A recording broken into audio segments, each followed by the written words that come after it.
नमस्कार दोस्तों, कैसे हैं आप सभी लोग। आज दिन हो गया 13 नवंबर 2024, दिन बुधवार। तो चलिए दोस्तों जानते हैं आज के राजस्थान के मुख्य समाचार और काम की बड़ी खबरें। उससे पहले वीडियो को लाइक कर चैनल को सब्सक्राइब कर ले। तो आइए जानते हैं। पहली बड़ी खबर है राजस्थान के 6,759 सरपंचों का बढ़ेगा कार्यकाल। तो इन 49 शहरों के बोर्ड होंगे भंग। राजस्थान में जल्द ही 49 शहरी निकायों शहरों की स्थानीय सरकार का कार्यकाल समाप्त हो रहा है। सरकार की एक राज्य एक चुनाव की नीति के तहत ये निकाय चुनाव स्थगित किए जा सकते हैं, जिससे इन निकायों का नियंत्रण प्रशासकों को सौंपे जाने की संभावना बढ़ गई है। हालांकि भारतीय संविधान और राजस्थान नगरपालिका एक्ट में निकायों का कार्यकाल बढ़ाने का प्रावधान नहीं है, जिससे सरकार के लिए यह चुनौती बनी हुई है। इस संदर्भ में कोई नतीजा अभी तक नहीं निकल पाया है। इसके साथ ही जनवरी 2025 में राजस्थान की 6,759 ग्राम पंचायतों का कार्यकाल भी समाप्त होने वाला है। सरकार इन पंचायतों का कार्यकाल बढ़ाने के विकल्प पर भी विचार कर रही है, लेकिन पंचायतों के कार्यकाल में वृद्धि का स्पष्ट प्रावधान न होने के कारण इसमें भी कानूनी अड़चनों का सामना करना पड़ सकता है। नए जिलों के पुनर्गठन के बाद ही पंचायत समिति और जिला परिषदों के चुनाव कराए जा सकते हैं, जिससे चुनाव में संभावित विलंब की संभावना बनती है। अगली सबसे बड़ी खबर है बरगलाना बंद करें, किस पर भड़के सीएम भजन लाल शर्मा, दी कड़ी चेतावनी। राजस्थान में 7 सीटों पर होने वाले विधानसभा उपचुनाव के लिए सोमवार शाम प्रचार प्रसार का शोर थम गया। अंतिम दिन राजनीतिक दलों ने प्रचार में ताकत झोंक दी। सलूम्बर पहुंचे मुख्यमंत्री भजन लाल शर्मा ने बीएपी और कांग्रेस पर जमकर हमला बोला। उन्होंने कहा कि जो लोग सैलरी सरकार से लेकर युवाओं को बरगलाने का काम कर रहे हैं, उन्हें किसी कीमत पर छोड़ा नहीं जाएगा। सरकार की ऐसे लोगों पर नजर बनी हुई है। हमारे सीसीटीवी कैमरे में हर कोई है, एक एक पर नजर बनी हुई है, किसी को मनमानी नहीं करने दिया जाएगा। उन्होंने कहा कांग्रेस को कभी भी आदिवासी भाई बहनों की चिंता नहीं रही। कांग्रेस के नेता झूठ बोलकर भावनाओं को भड़काते हैं। काम निकलने के बाद आदिवासी हितों से सरोकार नहीं होता है। मुख्यमंत्री ने कहा कि बीजेपी आदिवासियों के सपनों पर कुठाराघात नहीं होने देगी। अगली सबसे बड़ी खबर है एसआई भर्ती परीक्षा पर बवाल प्रदर्शन कर रहे युवाओं को उतारने खुद टंकी पर चढ़ गए मंत्री किरोड़ी लाल मीणा। राजस्थान में सब इंस्पेक्टर भर्ती पेपर लीक के बाद से बवाल मचा हुआ है। अभ्यर्थी परीक्षा को रद्द करने की मांग कर रहे थे। 2 छात्र पानी की टंकी पर चढ़कर सीएम भजन लाल शर्मा से बातचीत की मांग कर रहे थे। वह बीते 72 घंटों से पानी की टंकी पर भूखे प्यासे बैठे थे। इसी राजस्थान सरकार में मंत्री डॉ किरोड़ी लाल मीणा छात्रों से मिलने पहुंचे और टंकी पर चढ़कर उनसे बातचीत कर नीचे उतारा। सब इंस्पेक्टर भर्ती परीक्षा रद्द करने की मांग को लेकर 3 दिन से पानी की टंकी पर बेरोजगार अभ्यर्थी प्रदर्शन कर रहे थे। प्रदर्शन कर रहे छात्रों ने पानी मांगा। जब देने की कोशिश की गई तो पुलिस ने रोक दिया। चैनल ने अपना सरोकार निभाते हुए पानी की बोतल लाकर छात्रों को देने की कोशिश की। ऊपर से छात्रों ने रस्सी के बांधकर पॉलीथीन की थैली नीचे लटकाई, लेकिन पुलिस ने पानी देने से रोक दिया। छात्रों का कहना था कि 3 दिन से प्यासे हैं, लेकिन पुलिस पानी नहीं दे रही। मौके पर मौजूद पुलिस कर्मियों ने कहा कि पानी देने का फैसला सीनियर अधिकारी करेंगे। अगली सबसे बड़ी खबर है नया ट्रैक्टर लेकर एजेंसी पहुंचा किसान, कर दिया आग के हवाले। बोला किश्त भर रहा फिर भी। मारवाड़ डीएच मोटर्स धौलपुर से करीब 1.5 साल पहले एक किसान ने नया मैसी ट्रैक्टर खरीदा था। बार बार खराबी आ रही थी। अब तक ट्रैक्टर 4 बार खराब हो चुका था। ट्रैक्टर गारंटी समय में होने के बावजूद मारवाड़ डीएच मोटर्स एजेंसी वालों ने किसान युवक से ट्रैक्टर को सही करने के बदले पैसे लिए। अब 5वीं बार ट्रैक्टर में खराबी आ गई, जिससे तंग आकर युवक ने ट्रैक्टर को Marwar DH motors agency Dholpur के बाहर खड्डा कर उसमें आग लगा दी। इस घटना से एजेंसी में अफरा तफरी मच गई। आनन फानन में एजेंसी के कर्मचारियों ने आग पर काबू पाया। जानकारी के अनुसार जीतू पुत्र भीकम सिंह ठाकुर निवासी मुरावली थाना कंचनपुर बाधी जिला धौलपुर ने बताया कि वह किसान है। उसने करीब 1.5 वर्ष पूर्व खेती बाधी का काम करने के लिए मारवाड़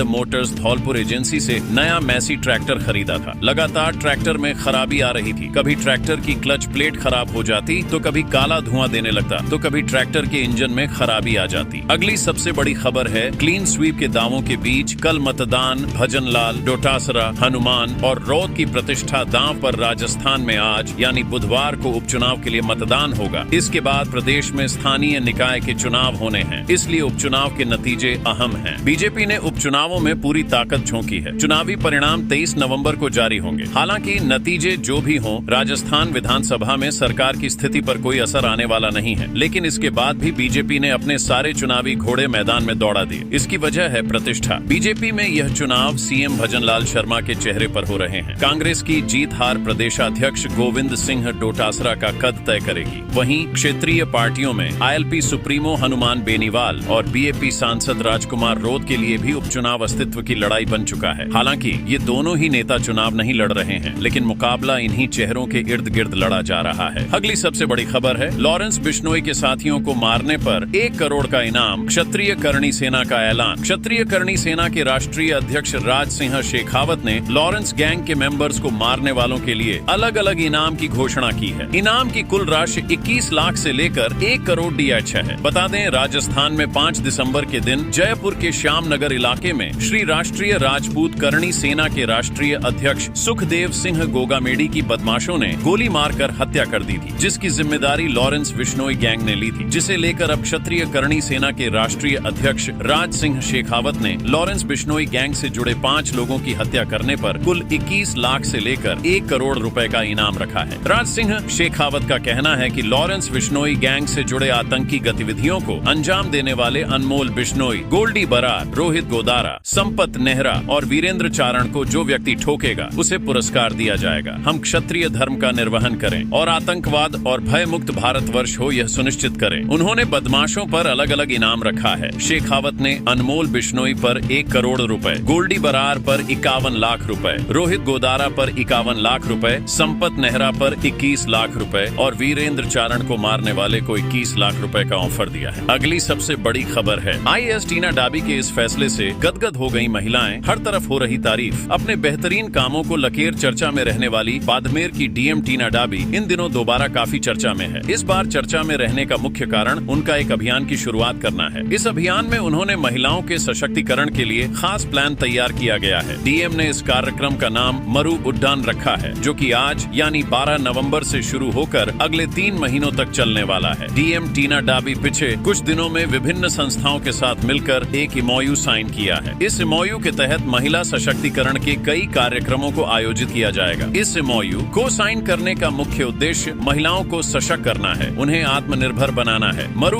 उड्डान कार्यक्रम के तहत महिलाओं के स्वरोजगार, आत्मरक्षा, शिक्षा, स्वास्थ्य और आत्मविश्वास को बढ़ावा देने के लिए काम किया जाएगा। अगली सबसे बड़ी खबर है, किरोड़ी लाल मीणा के भाई को टिकट देकर उलझी बीजेपी, उल्टी पड़ रही अपनी ही रणनीति। राजस्थान में 7 सीटों पर हो रहे उपचुनाव को लेकर कांग्रेस और बीजेपी में चुनाव प्रचार चरम पर है। उपचुनाव में CM भजन लाल शर्मा के साथ साथ कृषि मंत्री किरोड़ी लाल मीणा की प्रतिष्ठा दांव पर लगी हुई है। बीजेपी ने किरोड़ी लाल के भाई जगमोहन मीणा को दूसरा से टिकट देकर जो रणनीति बनाई है, उसी में उलझती हुई नजर आ रही है। विश्लेषकों के मुताबिक उपचुनाव में कांग्रेस से ज्यादा किरोड़ी लाल की प्रतिष्ठा दांव पर लगी है, क्योंकि दौसा किरोड़ी लाल का गढ़ माना जाता है। राजनीतिक विश्लेषकों का कहना है कि बीजेपी में ही पर्दे के पीछे किरोड़ी विरोधी लाइन अभी सक्रिय है। वह नहीं चाहती है कि किरोड़ी लाल दौसा में रहे, इसलिए भीतर घात का खतरा बना हुआ। दौसा में बीजेपी का एक धड़ा किरोड़ी लाल के प्रचार से दूरी बनाए हुए है। यही वजह है कि किरोड़ी लाल ने अपने भाई के प्रचार के लिए मुख्यमंत्री से लेकर पार्टी के हर बड़े नेता को बुलाया। अगली सबसे बड़ी खबर है, भाजपा कार्यकर्ता की तरह काम कर रही पुलिस। कांग्रेस नेता बोले, रात में छापेमारी कर वोटरों को किया जा रहा गिरफ्तार। राजस्थान की जिन 7 सीटों पर बुधवार को विधानसभा उपचुनाव का मतदान होना है, उसमें एक सीट अलवर जिले की रामगढ़ भी है। रामगढ़ में कांग्रेस विधायक जुबेर खान के निधन के कारण चुनाव हो रहा है। पार्टी ने यहां से जुबेर खान के बेटे आर्यन खान को टिकट दिया है। इस सीट पर भाजपा और कांग्रेस में सीधी टक्कर है। दोनों दल अपनी अपनी जीत का दावा कर रहे हैं, लेकिन उपचुनाव के मतदान से ठीक एक दिन पहले कांग्रेस के कद्दावर नेता और पूर्व केंद्रीय मंत्री जितेंद्र सिंह ने जिला और पुलिस प्रशासन पर भाजपा कार्यकर्ता की तरह काम करने का गंभीर आरोप लगाया। नेता प्रतिपक्ष टीकाराम जूली के कार्यालय पर आयोजित पत्रकार वार्ता में जितेंद्र सिंह ने अलवर जिला प्रशासन और पुलिस प्रशासन पर भाजपा के कार्यकर्ता के रूप में काम करने का आरोप लगाया है। उन्होंने कहा कि मतदाताओं को डराया जा रहा है, धमकाया जा रहा है, घरों में रात को रेड डालकर उन्हें बिना कोई मुकदमे उठा लिया जाता है, फिर उन्हें धारा 151 में बंद कर छोड़ दिया जाता है। अगली सबसे बड़ी खबर है, खुले में पेशाब करते पकड़े गए तो 500 रुपए तक का लगेगा जुर्माना। नगर निगम ने जारी किए आदेश। भरतपुर नगर निगम ने स्वच्छता सर्वेक्षण में अपनी भागीदारी सुनिश्चित करने के लिए बड़ा फैसला लिया है। मंगलवार को जारी आदेश में कहा गया है कि ODF सर्टिफिकेशन का दावा करने के लक्ष्य से अब खुले में पेशाब या शौच करने वालों पर जुर्माना लगाया जाएगा। स्वच्छता सर्वेक्षण में ODF सर्टिफिकेशन उन शहरों के लिए जारी किया जाता है जहां किसी भी स्थान पर खुले में शौच और पेशाब नहीं किया जाता हो। इसी प्रमाण पत्र को पाने के मकसद से भरतपुर नगर निगम ने खुले में शौच और पेशाब करने वाले लोगों पर जुर्माना लगाने की तैयारी की है। नगर निगम का कहना है कि हमने शहर में अलग अलग जगहों पर सामुदायिक शौचालय बनवा रखे हैं, जिनका निःशुल्क निःशुल्क उपयोग किया जा सकता है, लेकिन इसके बावजूद भी लोग खुले में शौच और पेशाब करने से बाज नहीं आ रहे हैं। इसकी रोकथाम के लिए यह फैसला लिया गया है। अगली सबसे बड़ी खबर है, खींवसर में हारे तो सिर और मूंछें मुंडवा लूंगा। चिकित्सा मंत्री गजेंद्र सिंह का उपचुनाव को लेकर बड़ा ऐलान। राजस्थान में 7 विधानसभा सीटों पर उपचुनाव के लिए चुनाव प्रचार सोमवार शाम को थम गया। अब 13 नवंबर को उपचुनाव के लिए वोट डाले जाएंगे। चुनाव प्रचार के अंतिम दिन भजनलाल सरकार में चिकित्सा मंत्री गजेंद्र सिंह खींवसर ने बड़ा ऐलान किया। गजेंद्र सिंह किया बड़ा चैलेंज। आखिरी दिन चुनाव प्रचार पहुंचे गजेंद्र सिंह ने भाजपा प्रत्याशी रेवंत राम डांगा के समर्थन में खींवसर में चौराहे पर आम सभा को संबोधित करते हुए बड़ा चैलेंज किया। उन्होंने कहा कि इस बार हम चुनाव हार ही नहीं सकते। दुर्ग सिंह का नाम लेते हुए, अगर इस बार हम चुनाव हार गए तो मैं मेरा सर मुंडवा लूंगा और मूछे कटवा कर इस चौराहे पर खड़ा रहूंगा। इस दौरान उनके साथ सभा में ज्योति मिर्धा, रेवंत राम डांगा, दुर्ग सिंह आदि कहीं भाजपा के नेता मौजूद थे। हनुमान बेनीवाल के सांसद बनने के बाद खींवसर सीट पर आरएलपी से उनकी पत्नी कणिका बेनीवाल उपचुनाव लड़ रही हैं। वहीं बीजेपी ने रेवंत राम डांगा को मैदान में उतारा है, जबकि रतन चौधरी कांग्रेस के टिकट पर ताल ठोंक रही है। कांग्रेस प्रत्याशी रतन चौधरी पूर्व आईपीएस अधिकारी सवाई सिंह की पत्नी है। खींवसर सीट पर आरएलपी से कणिका बेनीवाल के मैदान में उतरने से मुकाबला त्रिकोणीय हो गया है। अगली सबसे बड़ी खबर है, कोटा में छात्राओं की सुरक्षा होगी मजबूत। एक बटन दबाते ही पास पहुंच जाएगी पुलिस। कोटा में पढ़ाई के लिए आने वाले छात्रों की सुरक्षा को लेकर पुलिस और प्रशासन काफी सतर्क नजर आ रहा है। इस संबंध में वे लगातार नए प्रयोग कर रहे हैं ताकि देश के विभिन्न राज्यों से कोटा में रह रहे छात्रों को तत्काल सुरक्षा सहायता मिल सके। कोटा सेफ्टी ऑफ स्टूडेंट्स किया लॉन्च। छात्रों की सुरक्षा के लिए पुलिस ने कुछ महीने पहले मोबाइल ऐप लॉन्च करने की घोषणा की थी। इसके बाद करीब 4 महीने की मेहनत के बाद Kota safety of students KSOS app launch किया गया है। कोटा सिटी ASP डॉ. अमृता दुहान ने पुलिस अधिकारियों और प्रशिक्षित पुलिस अधिकारियों के साथ मिलकर बच्चों को इस सुरक्षा ऐप के बारे में जानकारी दी है। अब तक कोटा में पढ़ने वाले हजारों छात्र इस सुरक्षा ऐप को डाउनलोड कर चुके हैं। साथ ही पुलिस ने यह भी बताया है कि इस ऐप में छात्रों का डाटा सुरक्षित रहेगा। साथ ही एसपी डॉ. दुहन ने यह जानकारी दी कि यह ऐप किस प्रकार काम करता है। उन्होंने बताया कि तकनीकी विशेषज्ञ जयवर्धन और खुशवर्धन भारद्वाज की मदद से इस ऐप को तैयार किया गया है। किसी भी समस्या या परेशानी होने पर जब कोचिंग छात्र इस ऐप में पैनिक बटन का उपयोग करेंगे तो तुरंत कंट्रोल रूम को सूचना मिल जाएगी। अगली सबसे बड़ी खबर है, धुंध की चादर में लिपटा जयपुर। माउंट आबू में पारा 10.4 डिग्री पर पहुंचा। राजस्थान में अब सुबह शाम की ठंड शुरू हो गई है, लेकिन अभी भी दिन के तापमान में कोई बड़ा बदलाव नहीं हुआ है। पिछले एक सप्ताह में प्रदेश के अधिकतम और न्यूनतम तापमान में सिर्फ 2 से 3 डिग्री का अंतर देखने को मिल रहा है, लेकिन गुलाबी नगरी जयपुर में सुबह के समय कोहरा छाने लगा है। तो वहीं माउंट आबू में पारा 10.3 डिग्री सेल्सियस तक जा पहुंचा है। बीते 24 घंटों में कैसा रहा तापमान? बीते 24 घंटों के तापमान की बात की जाए तो राज्य में सबसे अधिक तापमान जैसलमेर में 36.8 डिग्री सेल्सियस तथा सबसे कम तापमान सिरोही में 13.3 डिग्री सेल्सियस दर्ज किया गया। इसके अलावा राज्य के अधिकांश भागों में हवा में नमी की औसत मात्रा 50 से 90% के बीच दर्ज की गई। अगले 10 दिन कोई बदलाव नहीं। जयपुर मौसम विज्ञान केंद्र के अनुसार आने वाले दिनों में ठंड बढ़ने की संभावना नहीं है, क्योंकि इस समय प्रदेश में कोई नया वेदर सिस्टम नहीं बन रहा है। इसके चलते फिलहाल प्रदेश का औसत तापमान सामान्य से 2 से 5 डिग्री अधिक चल रहा है। यह स्थिति अगले एक सप्ताह से 10 दिन तक बनी रह सकती है। तो साथियों, ये रही आज की तमाम बड़ी काम की खबरें। अगर वीडियो अच्छा लगा तो वीडियो को लाइक, कमेंट, शेयर करो और चैनल को सब्सक्राइब करें। तो मिलते हैं कल फिर से।